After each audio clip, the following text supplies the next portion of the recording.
Salut à toutes et à tous, bienvenue dans ce nouvel unboxing avec un petit arrivage en provenance du Japon où dedans on va pouvoir retrouver donc des guides rétro gaming et je crois qu'il y a aussi également un petit jeu PS3. Alors je l'ai déjà déballé, comme ça on peut regarder rapidement ce qui se trouve dedans. Alors Soul Calibur 4 sur PS3, je me suis procuré car la cover est totalement différente du jeu européen, non pas par son contenu mais par rapport à sa présentation. La jaquette est différente, la notice est différente, le cover du disque est différent, donc pour un yen je me suis dit pourquoi pas. Pour ce premier livre, il ne s'agit pas d'un guide de solution, mais d'un numéro spécial Famitsu, donc sorti en mars 1999, pour justement célébrer la sortie de Final Fantasy VIII.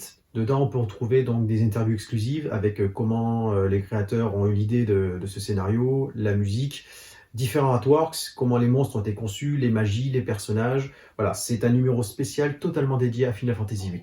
Alors, le guide donc de Secret of Mana, sorti donc sur Super Nintendo en 1994. Il existe deux guides officiels par Squaresoft, celui-ci est le second. Il est sorti quelques mois après le tout premier.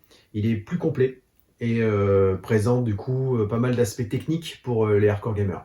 Encore un jeu Super Famicom, FF6, Final Fantasy VI, considéré par beaucoup comme le meilleur de la saga. Il s'agit donc du guide officiel édité par Squaresoft. On bascule sur Nintendo 64 avec le guide officiel réalisé par Nintendo, donc de Super Smash Bros.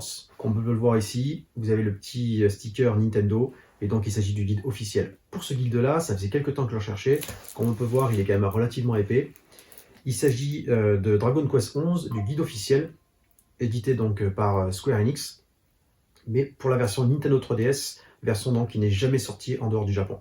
Alors celui-ci, je l'attendais avec grande impatience, car j'étais très surpris qu'il existe un guide pour ce jeu-là. Il s'agit donc de Dragon Ball Z Super Butoden 2, donc la légende Saiyan chez nous en France. C'est mon épisode préféré sur Super Nintendo et un de mes jeux préférés tout court dans l'univers Dragon Ball Z. Il a cette particularité car il est édité par V-Jump et il se lit donc à l'envers. Et donc pour conclure, Mario Kart 8 Deluxe sur Nintendo Switch, il s'agit du guide de solution édité par Famitsu, absolument complet, avec tout le descriptif de tous les personnages, tous leurs points forts, tous leurs points faibles, toutes les astuces du circuit, toutes les techniques, tous les objets, tout y est détaillé et comme vous pouvez le voir, il est relativement épais.